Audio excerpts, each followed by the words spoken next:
Всех приветствую!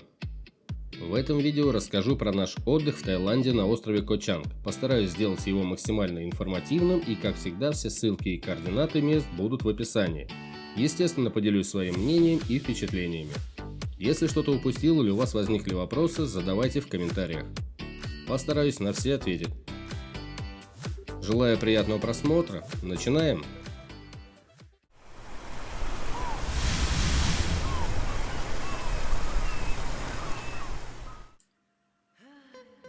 Итак, сразу расскажу про дорогу до острова. Летели мы рейсом Москва-Бангкок. За день до вылета заказали индивидуальный трансфер прямо от аэропорта до отеля на острове. Заказывали через группу в Telegram. Таких групп много, на эту оставлю ссылку в описании. Мы выбрали мини-вэн, обошелся он нам в 3800 бат. Выбирайте сами, есть варианты и дешевле. Если будете также заказывать трансфер, обязательно уточняйте номер выхода из аэропорта, где вас будет встречать человек с табличкой, на которой будет ваша фамилия. Это важно, потому что таких людей и табличек будет много по всему аэропорту. Прилетели, получили багаж, прошли все проверки и дальше идем искать человека с нашей фамилией. Мы также сразу в аэропорту купили себе сим-карты, отдали за них по 600 бат, это тариф для интернета на 15 дней, а также связи между собой. В городе можно взять дешевле, но зато тут вы сразу на связи. Решайте сами, если надо, то пожалуйста. Дорога до паромной переправы занимает в среднем 5,5 часов. Паром ходит до 18:30 по местному времени. Поэтому маршрут сразу из аэропорта до острова подходит только тем, кто прилетает утром. Также на паром бывают большие очереди, особенно в выходные дни. Имейте это в виду при планировании своего отдыха. Возможно, вам будет лучше и удобнее переночевать или провести пару дней в Бангкоке или Паттайе, например. Так как мы выбрали трансфер прямиком до отеля, то вместе с ним заезжаем на паром. Паркуемся и поднимаемся на второй этаж нашего плавсредства. Морской ветер, красивые виды и по желанию можете приобрести прохладительные напитки и закуски. По морю идем около 30 минут. У нас билеты на паром были включены в стоимость трансфера. Если будете покупать самостоятельно, то 80 бат за взрослого, 30 за ребенка. Дети ниже 110 см проходят бесплатно. Вместе с водителем съезжаем с парома и уже до выбранного отеля. До нашего ехать минут 15. Заселяемся и наконец наш отдых начинается. Пару слов об отеле и как его бронировали. Называется он Кача Resort and Spa Ко Чанг и располагается на пляже White Sand Beach. Район считается самым развитым на острове для туристов. Тут много кафе, ресторанов, аренды байков, магазинов и прочего. Бронировали и оплачивали мы жилье за день до вылета через сервис Яндекс.Путешествия.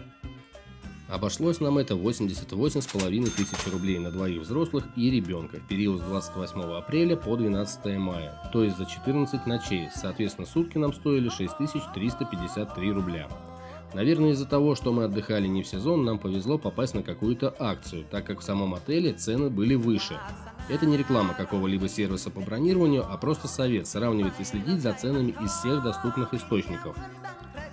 Номер мы выбрали Deluxe Chalet. Он на первой береговой линии в двухэтажном здании типа бунгало. Номер достаточно просторный, на первом этаже с небольшой терраской. Чисто, уютно, все необходимое есть для своей ценовой категории, все хорошо. Я отдельно номер не снимал, поэтому вставляю видео с телефона жены. Пока жена показывает номер, скажу, что у нас были включены завтраки в стоимость проживания. Достаточно вкусно, но однообразно. Голодными не останетесь, через неделю примерно начнет надоедать. Зато завтракайте на берегу моря, а это отличное начало дня. В целом, подводя итоги по отелю, могу смело его рекомендовать, если удастся взять по адекватным ценам, конечно. Вежливый персонал, чистая территория и хороший пляж. Правда, мы попали на отливы днем, но отель тут ни при чем. Заранее проверяйте информацию о графике приливов и отливов.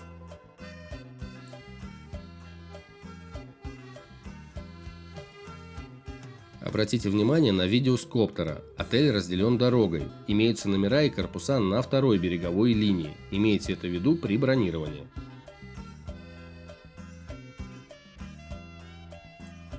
Ну, думаю, про отель достаточно. Не за этим мы сюда приехали. Остров Ко Чанг. Это третий по величине остров Таиланда. Находится он в Тихом океане у восточного побережья Сиамского залива и является частью морского заповедника Таиланда. Это важно знать тем, кто захочет взять с собой удочку, так как ловить рыбу с берега запрещено. Можно только с пирсов, которых здесь немного. Зато в прибрежных водах запрещены моторные лодки и катамараны, благодаря чему вода очень чистая и прозрачная практически всегда. Ко Чанг переводится буквально как «остров слона», потому что его очертания на карте напоминают данное животное. Наконец отправляемся путешествовать по острову. Для этого мы арендовали байк на весь отпуск, цена 250 бат в сутки и депозит 3000 бат, его вернут, когда будете сдавать байк обратно. Далее буду кратко рассказывать и показывать места, где нам удалось побывать. Напоминаю, все координаты указаны в описании под видео. Первым делом отправились покормить слонов. Их видно с дороги, мимо не проехать. Можно тебя погладить? Я тебя поглажу. Пожалуйста. Ну, глаза такие слезятся прям.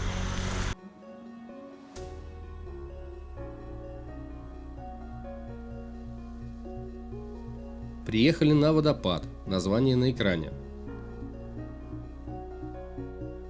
Тут очень освежающая вода и пилинг рыбками в естественных условиях. Вход тут платный, так как это национальный парк.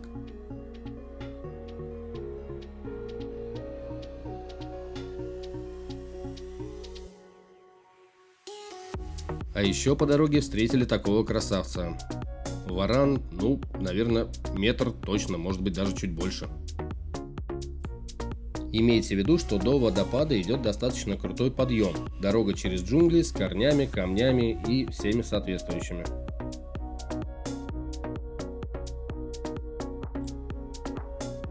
Отправляемся дальше. Природа и виды восхитительны. Честно говоря, для меня местные дороги – это отдельный вид достопримечательности. Только ради них стоит взять байк, чтобы с ветерком прокатиться на свежем воздухе и понаблюдать за местными красотами. И следующая наша точка – это территория заброшенного отеля. В народе его прозвали «Корабль-призрак». По одной из версий, владелец не получил лицензию и не оформил свой бизнес, поэтому из-за проблем с законом ему пришлось быстро закрыть гостиницу.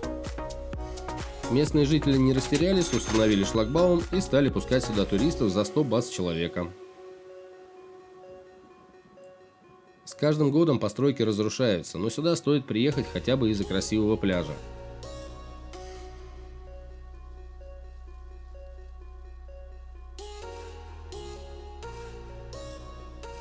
Мы, отправившись сюда, думали, что увидим что-то типа этого, благодаря фото с Google карт, ну или хотя бы это. Но, как выяснилось меньше года назад, тут был пожар, и вот что осталось нам.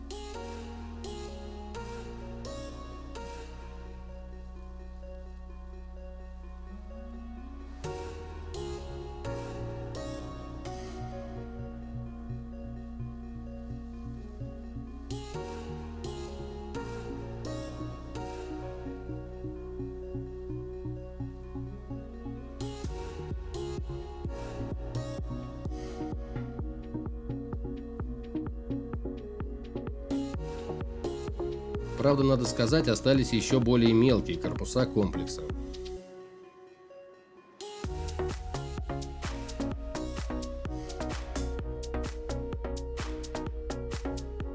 В общем, сюда можно приехать на красивый пляж, а заодно осмотреть заброшки. Что-то в этом есть, атмосфера или масштаб, наверное.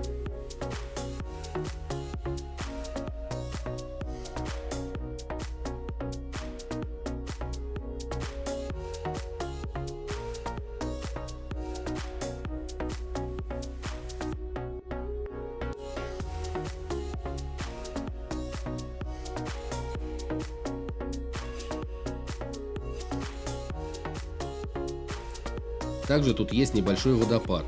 Он не сравнится с предыдущим, только ради него сюда ехать не стоит. А вот заодно зайти освежиться в прохладной воде – самое то.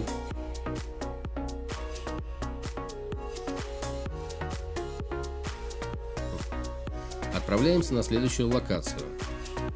На острове есть два маяка. Отправляемся сначала на более популярный. Тут вдоль пирса, который к нему ведет, расположены кафе, сувенирные магазины со всякой всячиной. Есть морепродукты в аквариумах, которые тут же вам и приготовят, если захотите. Это кто, пап? Мальчик, Начинается. 18? Поползет.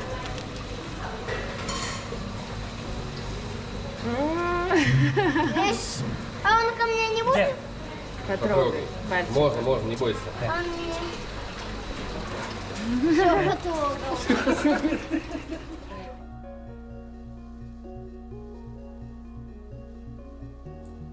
Вот и сам маяк. Место живописное, так что без красивых фоток не останетесь.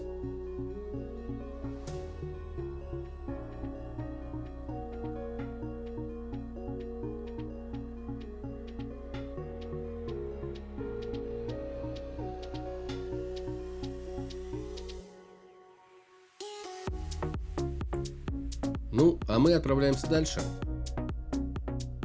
И нашли кафе, которое находится в джунглях прямо на дереве. Тут очень атмосферно и красиво.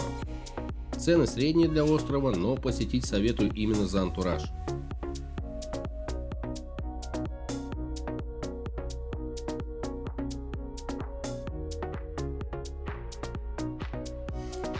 А еще вас тут встретит очень дружелюбный сторож.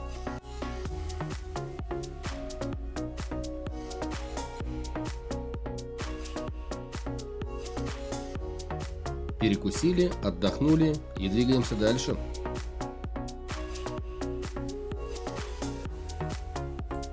А отправились мы в деревню слонов. Тут вы можете покормить, покататься и сфотографироваться со слонами. Также можно приобрести сувениры из слоновой кости. За вход денег не берут, а дальше уже на ваше усмотрение. Корзина бананов для кормления, например, 100 бат.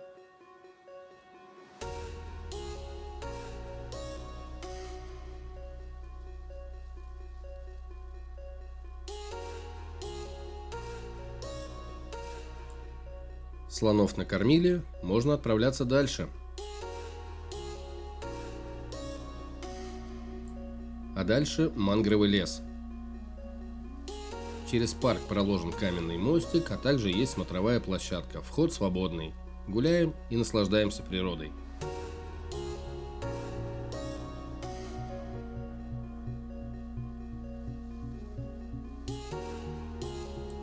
И не будем тут задерживаться, отправляемся дальше. Конечно, на острове есть смотровые площадки. Покажем вам две, которые нам понравились больше всего. На первой есть небольшой храм и все, но при этом вообще не было народу. Для фото то, что нужно.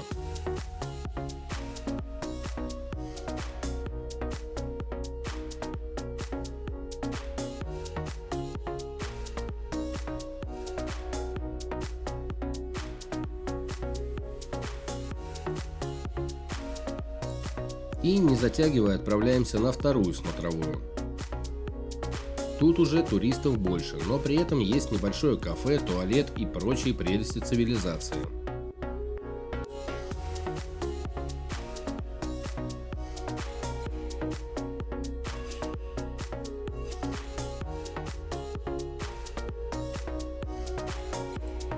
Выпили по коктейлю, пофоткались, едем дальше. А это уже второй маяк на острове. Он менее туристический, но зато тут вообще не было народу, только местные рыбаки. Снимать с квадрокоптера тут одно удовольствие.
На острове, как и во всем Таиланде, есть достаточно много буддийских храмов.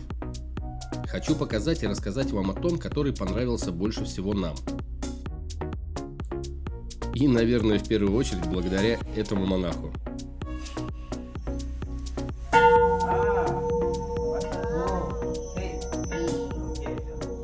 Следующий.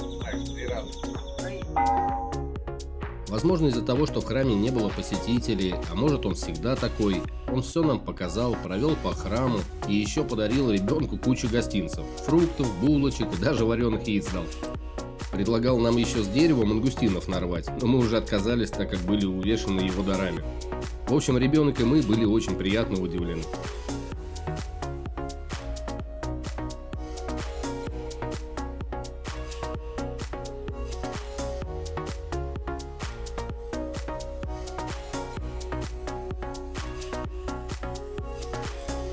Напоминаю, что во всех тайских храмах у женщин должны быть прикрыты колени и плечи.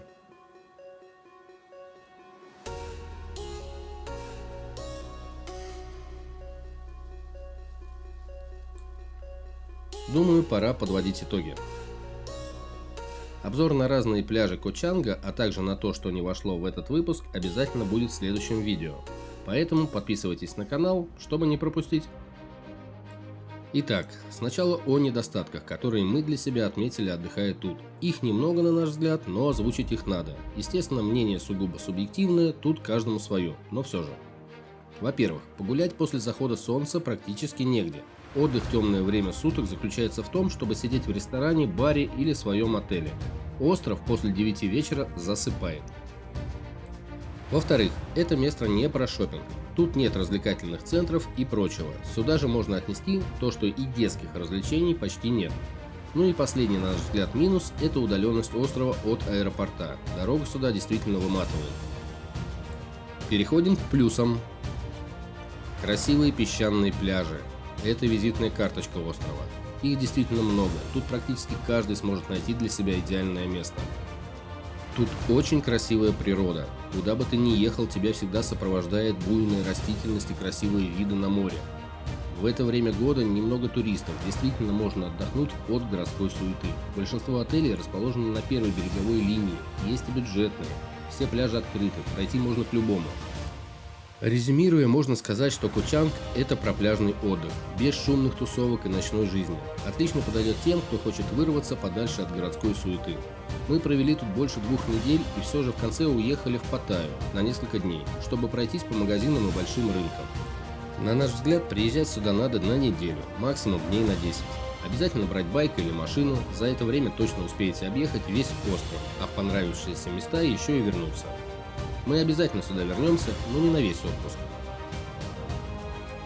Ну и если у вас остались вопросы или где-то не согласны с нашим мнением, пишите в комментариях, на все отвечаю. Путешествуйте больше, буду благодарен лайкам и подпискам. Увидимся в новых видео.